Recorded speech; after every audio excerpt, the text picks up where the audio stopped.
Assalamualaikum warahmatullahi wabarakatuh. Kami dari kelompok 5 akan mempresentasikan atau sharing sedikit ilmu mengenai radio imunoasai. Yang pertama akan kami bahas yaitu pengertian dari radio imunoasai. Radio imunoasai adalah suatu metode analisis berdasarkan pada reaksi imunologi, yakni ikatan antigen dengan antibodi. Metode ini sangat spesifik dan peka digunakan untuk menentukan kadar zat-zat yang ada di dalam cairan tubuh seperti serum, urin, dan lainnya, sehingga dapat digunakan untuk mengevaluasi suatu penyakit metabolik seperti diabetes mellitus. Dasar-dasar teknik radio imunoasai atau RIA atau prinsip competitive binding radio assay ini pertama kali dikembangkan pada tahun 1950-an oleh Solomon Berson dan Rosalind Yalow untuk memeriksa volume darah, metabolisme iodin, menentukan kadar hormon insulin dalam plasma darah. Dengan menggunakan prinsip ini, titer atau kadar berbagai hormon, antigen, antibodi, enzim, dan obat dalam darah dapat diukur dengan ketepatan dan ketelitian yang sangat tinggi. Karena limit deteksi yang sangat baik ini, maka RIA digunakan sebagai peralatan lab standar. RIA memanfaatkan radioaktivitas dari isotop radioaktif yang diinjeksikan ke dalam sampel. Cacahan radiasi dideteksi menggunakan pencacah seperti detektor Geiger-Müller, scintillator, dan sebagainya. Yang kedua, konsep dari radio imunoasai. Prinsip dasar metode RIA didasarkan pada reaksi antara antibodi dalam konsentrasi yang terbatas dengan berbagai konsentrasi antigen. Digunakan untuk menemukan antigen tunggal atau antibodi dalam cairan biologis tunggal dan teknik pemeriksaan untuk menentukan antibodi atau antigen dengan reagen yang bertanda zat radioaktif. Ini saya akan menjelaskan tentang cara kerja alat, yaitu alat radioimunisai. Dasar kerja RIA adalah untuk mengetahui perbandingan konsentrasi antibodi yang terdapat pada bagian dalam tabung dan antigen yang terdapat dalam sampel dengan menggunakan radioaktif. Persaingan konsentrasi antigen sampel dapat ditentukan dari reaksi reduksi, pengikatan konsentrasi antigen dari antibodi yang terdapat pada bagian tabung. Cara kerja dari RIA yaitu yang pertama ada darah masing-masing pipet 100 mikrolit dan dimasukkan ke dalam tabung yang telah dilapisi oleh lapisan progesteron antibodi yang telah diberi label. Yang kedua, tambahkan 1 mili radioisotop 125 liter progesteron lalu kocok dengan menggunakan vortex mixer, kemudian tutup dengan plastik parafilm dan disimpan selama 24 jam pada suhu kamar. Yang ketiga, setelah disimpan larutan radioisotop dibuang ke dalam botol khusus. Tabung dikeringkan dengan cara dibalik. Selanjutnya progesteron dicacah dengan gamma counter. Yang keempat, persentase pengikatan progesteron dalam sampel oleh progesteron antibodi spesifik dapat diketahui dengan membandingkan hasil cacahan 125 liter pada tabung berlapis antibodi tanpa sampel dalam kurung kontrol. Untuk melakukannya, antigen target berlabel radioaktif dan terikat pada antibodi spesifik. Jumlahnya terbatas dan diketahui dari antibodi spesifik harus ditambahkan. Sampel A, misalkan darah serum. Kemudian ditambahkan dalam rangka untuk memulai reaksi kompetitif. Antigen berlabel dan dari persiapan dan antigen berlabel dari sampel serum dengan antibodi spesifik. Persaingan untuk antibodi akan merilis sejumlah antigen berlabel. Jumlah ini sebanding dengan rasio label untuk antigen unlabeled untuk berarti sebagai konsentrasi antigen berlabel meningkat. Lebih dari itu, mengikat antibodi. Menggusur varian berlabel antigen terikat kemudian dipisahkan dari yang terikat. Dan radioaktivitas antigen kosong yang tersisa dalam supernatan diukur menggunakan standar yang dikenal. Kurva mengikat kemudian dapat dihasilkan yang memungkinkan jumlah antigen dalam serum pasien untuk diturunkan. Selanjutnya ada manfaat dalam pemeriksaan darah. Ada banyak sekali kegunaan dari alat radioimunoasai ini.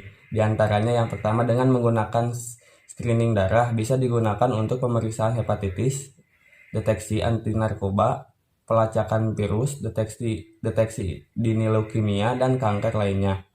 Yang kedua ada selain uji hormon dan darah, RIA dapat diterapkan pada berbagai zat lain yaitu siklik adenosin monofosfat, barbiturat, asam fosfat, vitamin B12, dan faktor rheumatoid.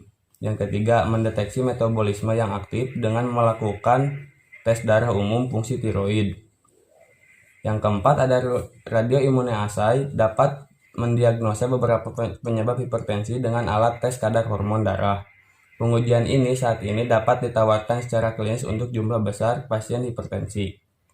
Yang kelima, untuk mendeteksi adanya hepatitis yang mungkin timbul karena transfusi darah, penyelidikan telah menunjukkan bahwa kebanyakan kasus transfusi darah berhubungan dengan adanya bahan hepatitis terkait antigen HA.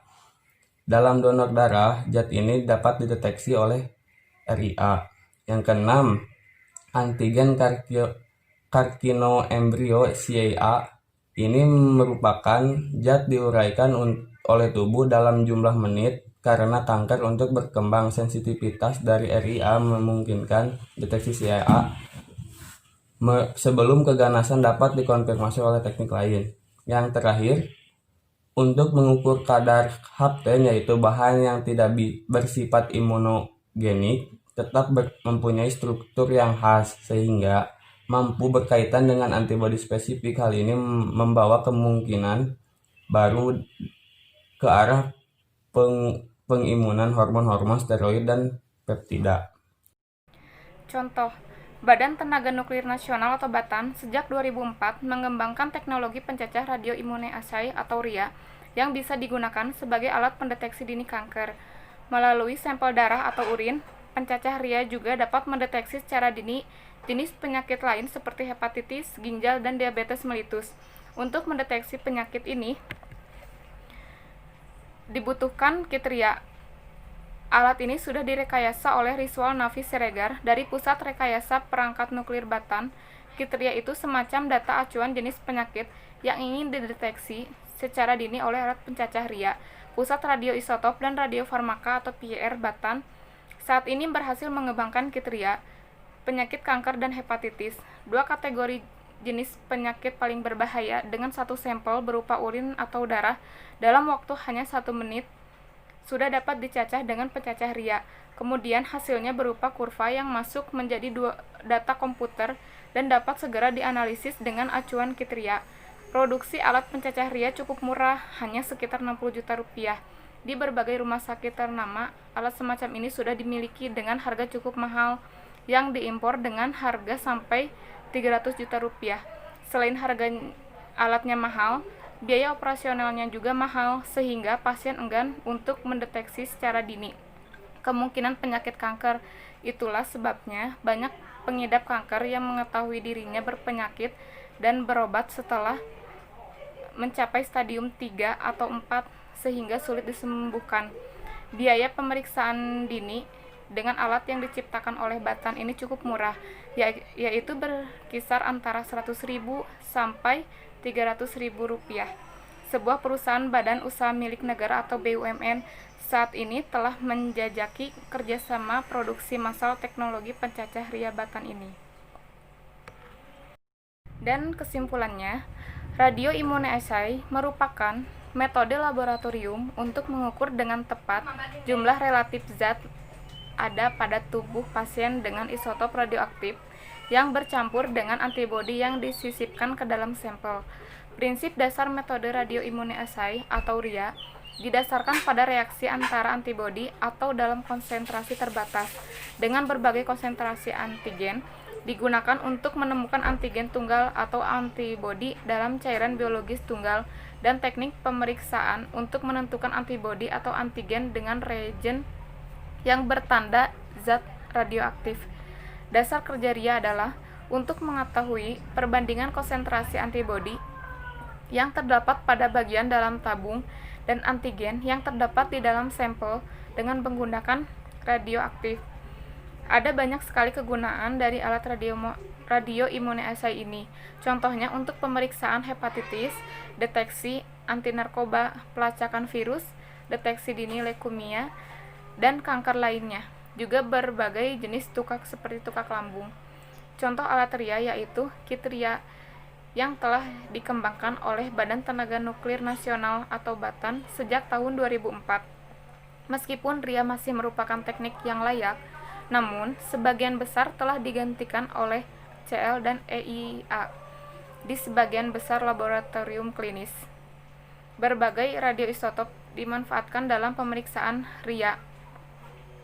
Baik CL dan EIA memiliki keunggulan pada reagen yang lebih stabil dan dapat memiliki batas deteksi yang lebih sensitif serta tidak ada masalah dengan pembuangan limbah berbahaya.